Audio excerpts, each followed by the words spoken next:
जो यहाँ की आवाम है, उन्होंने वोट देने के टाइम जो उनको सोच समझ के अपना वोट, जो कीमती वोट होता है, उसकी कदर करनी चाहिए और ऐसे नुमाइंदे को देना चाहिए जो आपके हकूक़ के लिए बात करे, आपकी बुनियादी ज़रूरत को पूरा करे। मैंने ये सिर्फ़ एक विज़न की बुनियाद पे किया। हमारा एक नज़रिया था कि हमें आवाम को, यहाँ पे रहने वाली तमाम अक़वाम, तमाम कबीलों से ताल्लुक़ रखने वाली जो भी इंसान हैं, हमें उनकी खिदमत करनी है और उनकी ज़िंदगी को आसान बनाना है। किसी नुमाइंदे ने एक एम्बुलेंस देने की भी गवारा नहीं समझी कि आवाम को जो तकलीफ़ से गुज़रती है या किसी का एक्सीडेंट होता है, रिवायती तौर पे वोट किसी के कहने पे करेंगे या किसी के दिखावे में करेंगे या किसी लालच में करेंगे, तो मैं आपको यकीन से कहता हूँ कि ना हमारे इलाके की किस्मत बदल सकती है, ना हम आगे बढ़ सकते हैं और ना ही हम दुनिया का मुकाबला कर सकते हैं।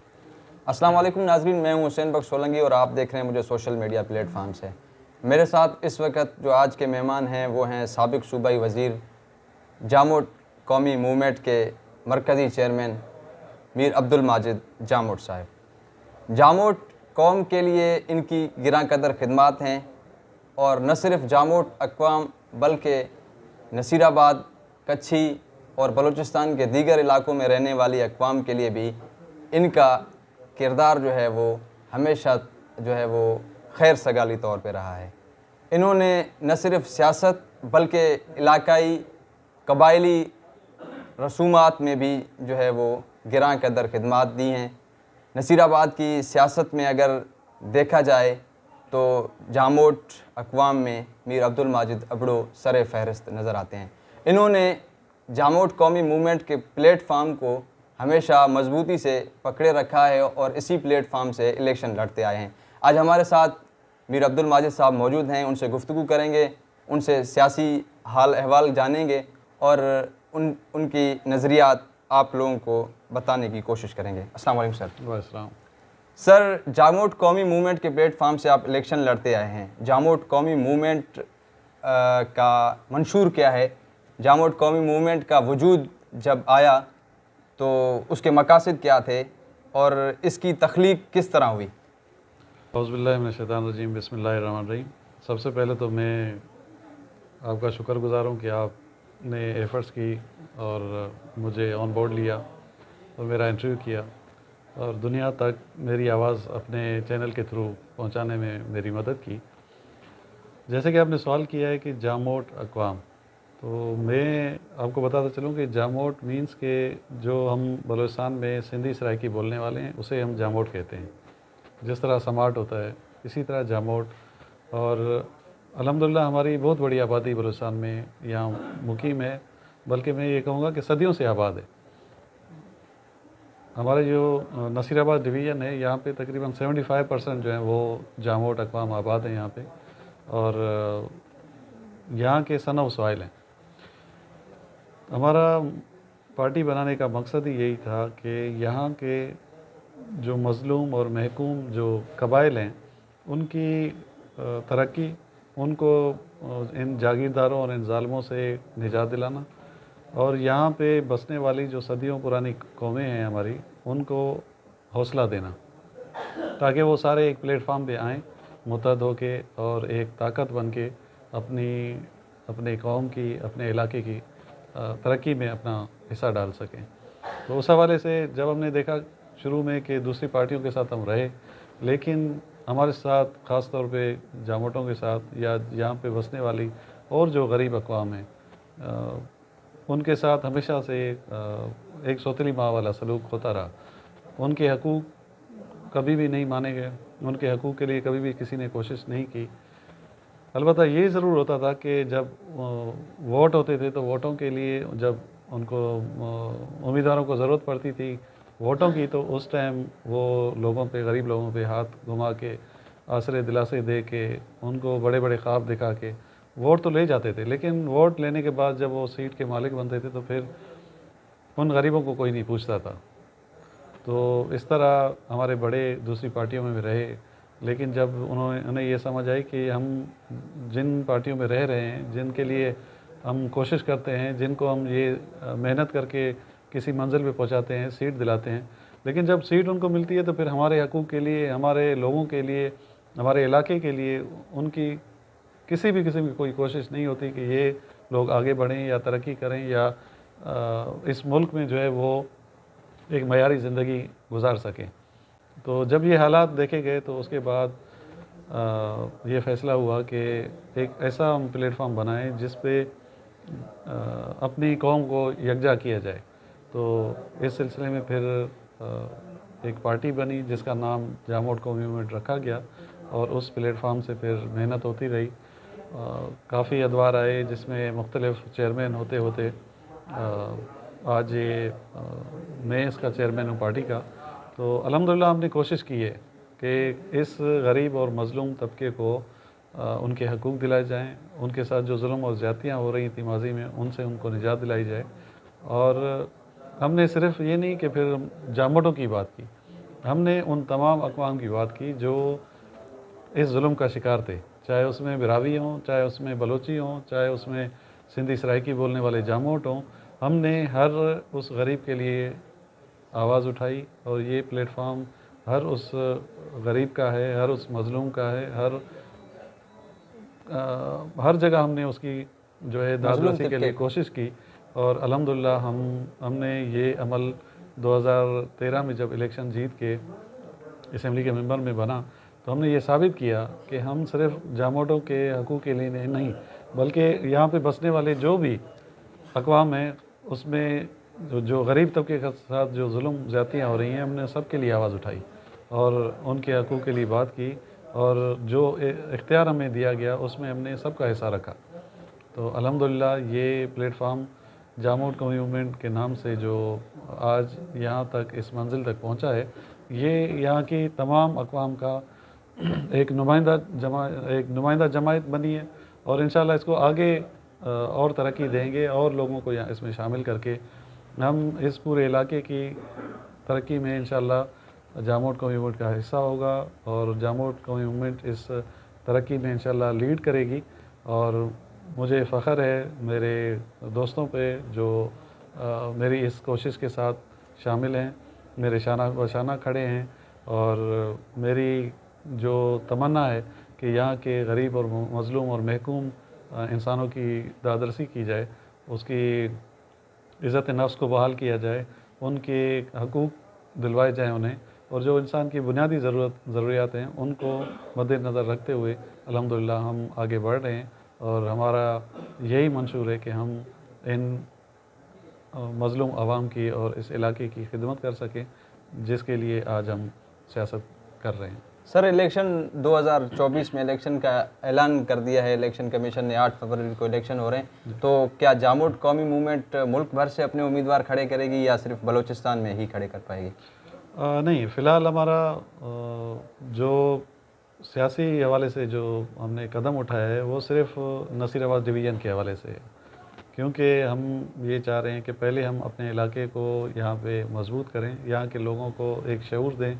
उसके बाद जब हम नसीराबाद डिवीज़न की सियासत से आगे बढ़ने का समझेंगे तो इंशाल्लाह उसके बाद फिर दूसरे डिवीज़न में जाएंगे, फिर दूसरे सूबों में जाएंगे और इस तरह आगे बढ़ते जाएंगे। सर, बलूचिस्तान अवामी पार्टी की जानिब से यहाँ पर 5 साल बलूचिस्तान में हुकूमत की गई और इस हुकूमत की कारकर्दगी को आप किस तरह देखते हैं? अभी तो निगरान सेटअप लग चुका है, लेकिन उससे कबल जो 5 साल निगरान अपना बलूचिस्तान अवामी पार्टी ने जो है वो, उसे अगर कहा जाए कि उन्होंने जो है वो आपस में बांट कर हुकूमत की, 2.5 साल तकरीबन कोई जाम कमाल साहब रहे और उसके बाद जो है वो कुदूस बिजुजो को वज़ीर आला बनाया गया, तो उनकी कारकर्दगी को आप किस तरह देखते हैं? देखिए, ये हमारे सूबे की एक बदकिस्मती है कि यहाँ पे जो हालात हैं, जो वाक़यात होते हैं और जिस तरह आपने देखा कि अभी 5 साल बाप पार्टी के हवाले किया गया इस सूबे को, तो रिज़ल्ट हमें नज़र नहीं आया। जो शुरू में हम सुनते आ रहे थे कि बाप पार्टी बनेगी जो पाकिस्तान के हकूक़ के लिए पाकिस्तान के हकूक़ के साथ साथ बलूचिस्तान के हकूक़ की बात करेगी, बलूचिस्तान की जो महरूमियाँ हैं उसको ख़त्म करेगी, बलूचिस्तान की ये नुमाइंदा जमायत होगी जो हर तबके और उसके लोग उसमें शामिल होंगे। लेकिन होता ये है कि जब 2018 में इलेक्शन होती है, इलेक्शन में बाप पार्टी सीटें लेके आती है और उसके बाद वो अपने मंशूर से हट जाती है। उसका जो असल मंशूर था कि यहाँ के लोगों को तरक्की देनी है, तो मैं समझता हूँ कि उसके बिल्कुल ये बरखिलाफ़ गए हैं। और तरक्की जो तरक्याती फ़ंड्स थे उसकी अगर बात की जाए तो यहाँ पे हमें नज़र नहीं आता कहीं कि ऐसा कोई काम किया गया जो हम समझें कि जो है वो आइंदा आने वाली नस्लों के लिए एक बेहतर काम हो। मैं आपको नसीराबाद डिवीज़न के हवाले से बताऊं तो यहाँ पे आप ओवरऑल जिस भी हलके में जाएं तो आपको ऐसी कोई चीज़ नज़र नहीं आएगी जिसको आप मिसाल बना के कहें कि हमने जब दूसरी पार्टियों के साथ थे तो उस टाइम हालात कुछ और थे या हमें नहीं सुना जाता था। लेकिन जब एक पार्टी बलूचिस्तान के लिए बनाई गई, बलूचिस्तान के हकूक़ की बात और बलूचिस्तान को एक नुमाइंदा जमायत दी गई, लेकिन उसका हाल भी हमने देखा कि उन्होंने भी बलूचिस्तान में बसने वाली जो कौमें हैं उनकी तरक्की के लिए अपना कोई ख़ास किरदार अदा नहीं किया। रूटीन के मुताबिक ज़रूर काम हुए होंगे, लेकिन मिसाली काम जैसे आप कहें कि जब मैं आपको छोटी सी मिसाल दूं बलूचिस्तान कि को कोई मेगा प्रोजेक्ट जब में एक इंसान अपने लिए घर बनाता है तो वो कोशिश करता है कि उसमें हर वो सहूलत दे ताकि वो एक मिसाली घर हो। तो ये जमायत जो बनाई गई थी वो बलूचिस्तान को एक मिसाली सूबा बनाने के लिए बनाई गई थी, लेकिन उस पे बदकिस्मती से वो अमल नहीं हुआ, जिसकी वजह से आज फिर हम उसी पोजीशन पे खड़े हैं जैसे पहले थे। सर ये बताइएगा कि नसीराबाद का डिविजनल हेडक्वार्टर शहर डेरा मुराद जमाली कोई 15 से मेरे ख्याल से इससे भी कम 2 या 4 किलोमीटर पर मुहित है। आप भी यहाँ से सूबाई वज़ीर मुंतखब हुए और कई हुकूमतें आई और गईं, मगर डेरा मुराद जमाली की किस्मत नहीं बदल सकी। तो डेरा मुराद जमाली के हालात को आप किस तरह देखते हैं और इस पर आप आया कि तरस खाते हैं या फिर डेरा मुराद जमाली को दूसरे दीगर शहरों के मुकाबले में इक्वल देखते हैं? देखिए, डेरा मुराद जमाली का जो हाल किया गया है ये हाल अभी से नहीं हुआ। इसको आप जब से डेरा मुराद जमाली का शहर वजूद में आया है उस दिन से शुरू है और आज तक होता आ रहा है। उसमें सिर्फ ये मैं कसूरवार सियासतदानों को नहीं करा दूंगा, क्योंकि जो यहाँ की आवाम है उन्होंने वोट देने के टाइम जो उनको सोच समझ के अपना वोट, जो कीमती वोट होता है, उसकी कदर करनी चाहिए और ऐसे नुमाइंदे को देना चाहिए जो आपके हकूक़ के लिए बात करे, आपकी बुनियादी ज़रूरत को पूरा करे, आपके ज़िंदगी को आसान बनाने के लिए वो कोशिश करे। तो मैं ये समझता हूँ कि जो भी हमारे यहाँ पे नुमाइंदे गुज़रे हैं उन्होंने अवामी हवाले से कभी भी कोई अपनी एफ़र्ट्स नहीं दिखाई।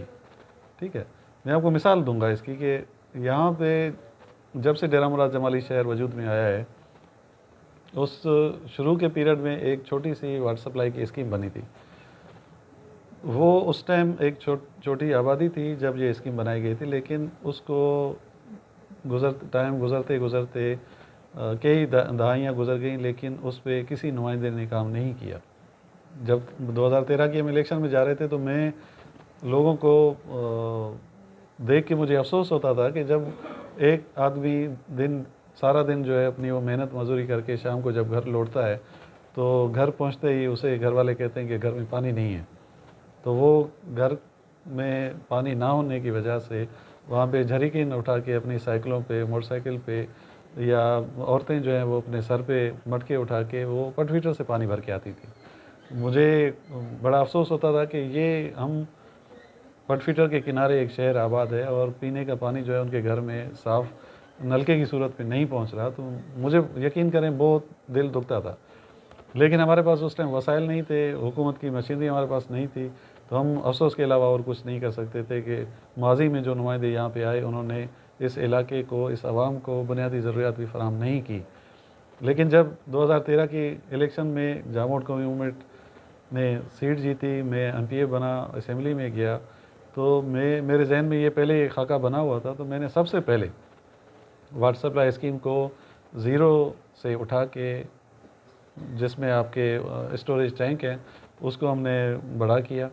स्टोरेज टैंक को बड़ा करने के बाद वहाँ पे मोटर्स लगाई, फ़िल्टर्स लगाए और ओवरहेड टैंक बनाए, और उसके बाद फिर पूरे शहर में हमने डिस्ट्रीब्यूशन लाइन बिछा दी और उसके थ्रू आज अल्हम्दुलिल्लाह यहाँ के शहरी वाटर सप्लाई स्कीम का साफ़ पानी पीते हैं। तो मैंने ये सिर्फ एक विज़न की बुनियाद पे किया। अगर मैं भी रवायती तौर पे अगर जिस तरह माजी के यहाँ पे नुमाइंदे आए और अपना टेन्योर गुजार के चले गए, अगर मैं भी उसी तरह करता तो कोई फ़र्क नहीं आता। लेकिन हमारा एक नज़रिया था कि हमें आवाम को यहाँ पे रहने वाली तमाम अक़वाम, तमाम कबीलों से ताल्लुक़ रखने वाली जो भी इंसान हैं, हमें उनकी खिदमत करनी है और उनकी ज़िंदगी को आसान बनाना है। ठीक है, तो इस हमारी एक छोटी सी कोशिश से उनकी ज़िंदगी में बड़ा फ़र्क आया। उनको साफ़ पानी उनके घर में मुयस्सर हुआ और वो जो कोशिश करते थे कि थके हारे आते थे घर, दिन दिहाड़े जो भी मेहनत मज़दूरी करके वापस आते, फिर एक दूसरे काम में लग जाते थे। कम से कम वो बर्डन हमने उनके सर से उतार दिया और वो पानी के लिए आज परेशान नहीं है। ठीक है, इसी तरह यहाँ पे आप देखें हालात, स्कूलों के हवाले से भी बुरा हाल है, हॉस्पिटल के हवाले से भी बुरा हाल है। यहाँ पे मैं आपको एक अलमिया बताऊँ कि यहाँ पे हमारा ये हेडक्वार्टर है, डेरा मुराद जमाली, नसीराबाद का डिविजनल हेडक्वार्टर है। ठीक है, यहाँ पे हालत ये थी कि सिविल हॉस्पिटल को कभी किसी नुमाइंदे ने एक एम्बुलेंस देने की भी गवारा नहीं समझी कि आवाम को जो तकलीफ़ से गुज़रती है या किसी का एक्सीडेंट होता है या कोई मरीज़ की जान बचाने के लिए हमें फ़ौरी तौर पे कहीं रेफ़र करके कहीं और हॉस्पिटल में जहाँ पे इलाज हो सके वहाँ पहुँचाने के लिए कोई एम्बुलेंस देना भी गवारा नहीं समझा। तो अल्हम्दुलिल्लाह जब हमें चांस मिला और हम सेहत के वज़ीर बने तो उस टाइम हमने यहाँ पे एक अपना एम्बुलेंस जो है हमने नौताल पे खड़ी करवाई, क्योंकि रोड एक्सीडेंट अक्सर होते थे तो वहाँ पे बेचारे एक्सीडेंट की वजह से काफ़ी मुश्किलात के शिकार थे। तो हमने उसको मद्देनज़र रखते हुए वहाँ पे एक एम्बुलेंस खड़ी करवाई नौताल पे हाईवे पे। उसके अलावा डेरा मुराद सिटी में जो सिविल हॉस्पिटल है उसके लिए हॉस्पिटल करवाई, उसके लिए हमने एम्बुलेंस रखवाई। उसके साथ छतर हमारा दूर दराज का एरिया है, तहसील है, वहाँ पे हमने एम्बुलेंस दी। तो मीर हसन में एम्बुलेंस दी हमने, बेलपट अपना बख्तियाराबाद में एम्बुलेंस दी। तो हमारा एक विज़न था जिसकी बुनियाद पे हमने ये काम किए। अगर इसी तरह जिस तरह हम सोच रहे हैं या हमने सोचा इस तरह अगर माजी के नुमाइंदे भी सोचते तो मैं नहीं समझता कि आज जिस मुश्किल में हमारे यहाँ की आवाम है तो शायद ये इनकी मुश्किल जो है वो ख़त्म हो जाती वक्त के साथ और आहिस्ता आहिस्ता हर दौर में अगर उन्हें कुछ ना कुछ मिलता उनकी ज़िंदगी आसान बनती। लेकिन अफसोस ये कि वही रवायती सियासत यहाँ पे रही है। माजी में हमने कोशिश की कि उसका एक जो है वो एक मॉडल चेंज करें।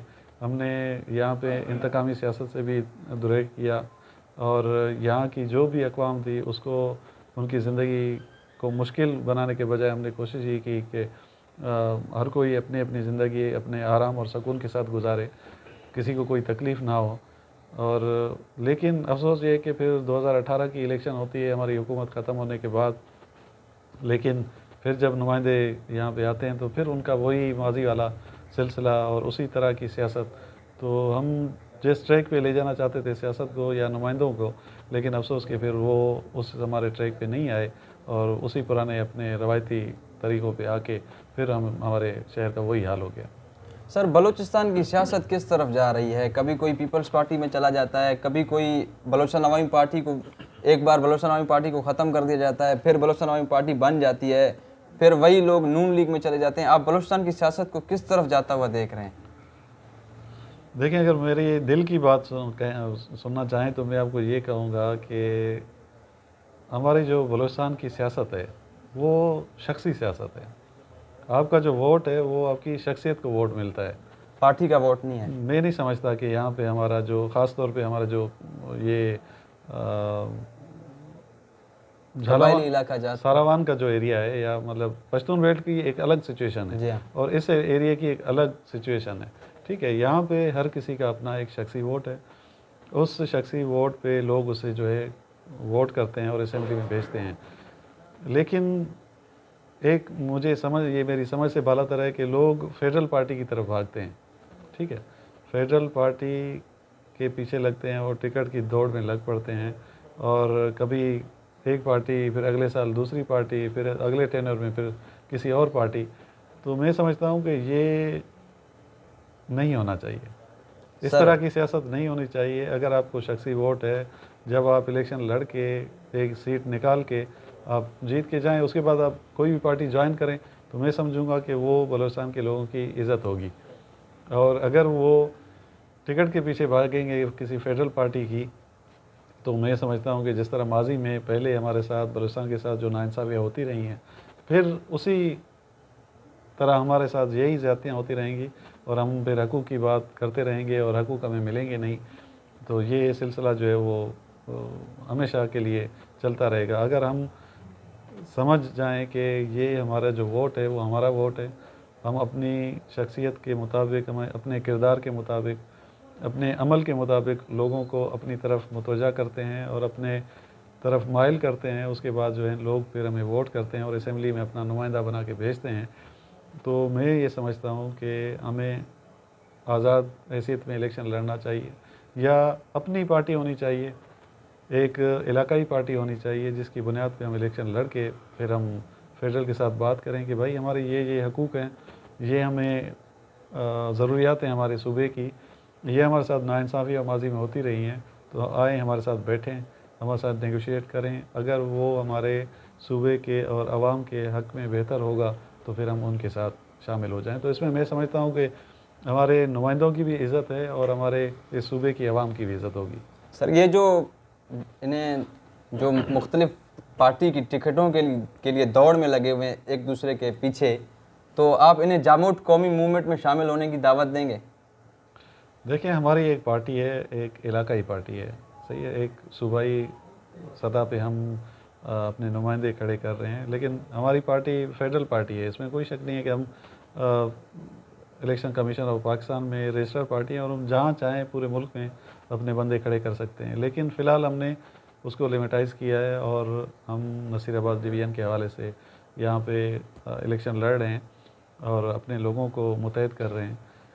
तो अगर कोई हमारी पार्टी में शामिल होना चाहे, हम वेलकम करते हैं उसे। हम अगर कहीं मुखलिसाना तरीके से अगर कोई आवाम की खिदमत करना चाहेगा, उसे हम अपना पार्टी का हिस्सा बनाएंगे और टिकट भी देंगे, ठीक है। लेकिन अगर रवायती कोई सियासत करना चाहता है तो फिर हम उस रवायती सियासत से थोड़ा दूर हैं और हमारा एक नज़रिया है कि हम यहाँ पे बसने वाली अल्लाह की जो मखलूक है, उसकी हम खिदमत के लिए अल्लाह ने हमें ज़मीन पे भेजा है कि हम उनकी ज़िंदगी को आसान बनाएं और उनके लिए मुश्किलात पैदा ना करें।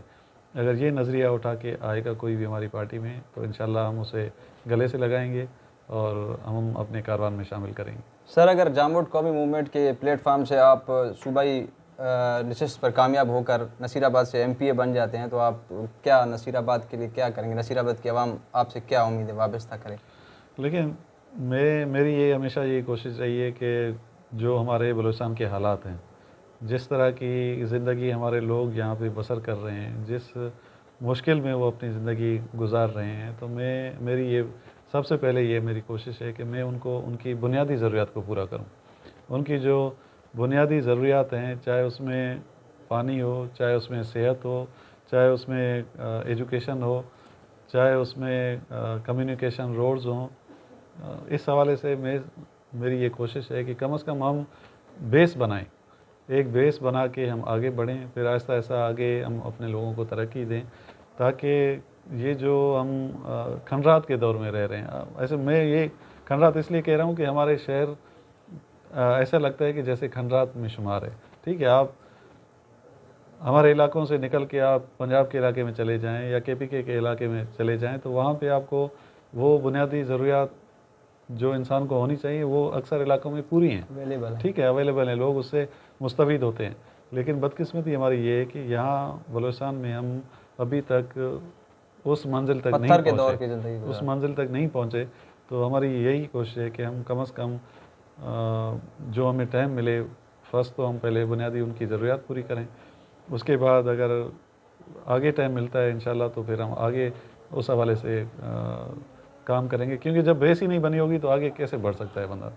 सर वक्त बहुत कम है और मैं आखिर में सिर्फ आपसे आपका पैगाम जानना चाहूँगा कि आपका कारकुनान, वोटर्स, सपोर्टर्स और अपने हिमायतियों के लिए कोई पैगाम, या फिर पाकिस्तान की गयूर अवाम, नसीराबाद की गयूर अवाम से आपका कोई पैगाम?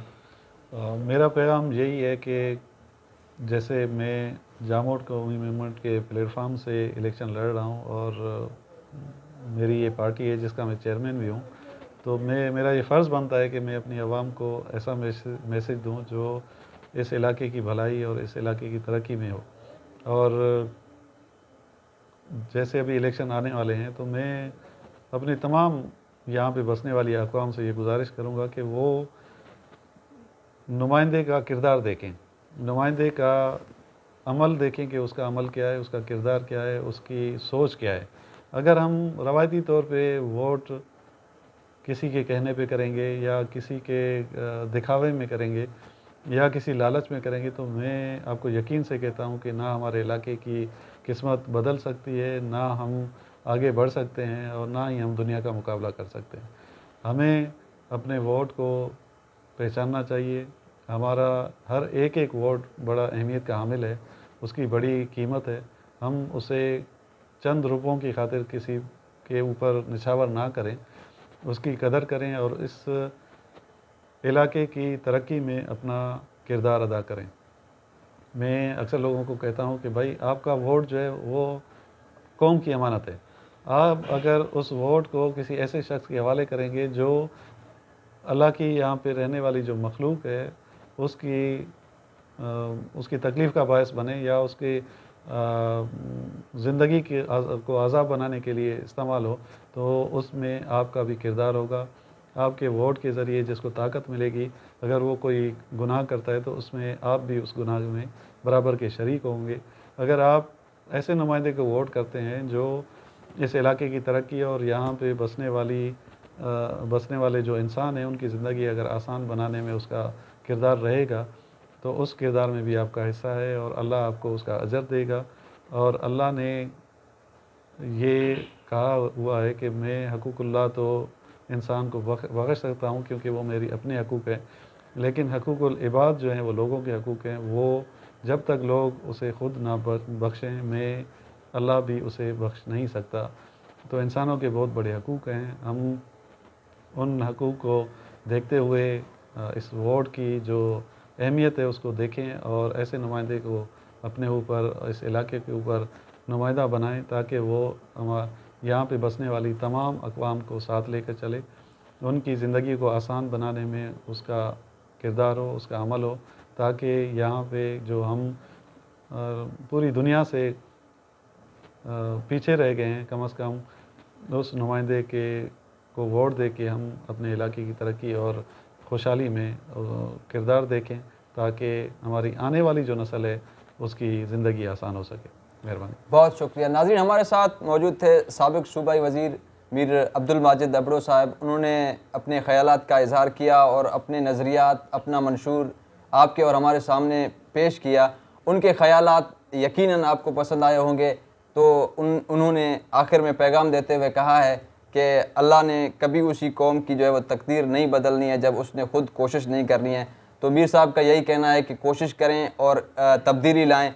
इसी के साथ हुसैन बख्श सोलंकी को इजाज़त दीजिए। अल्लाह हाफ़िज़।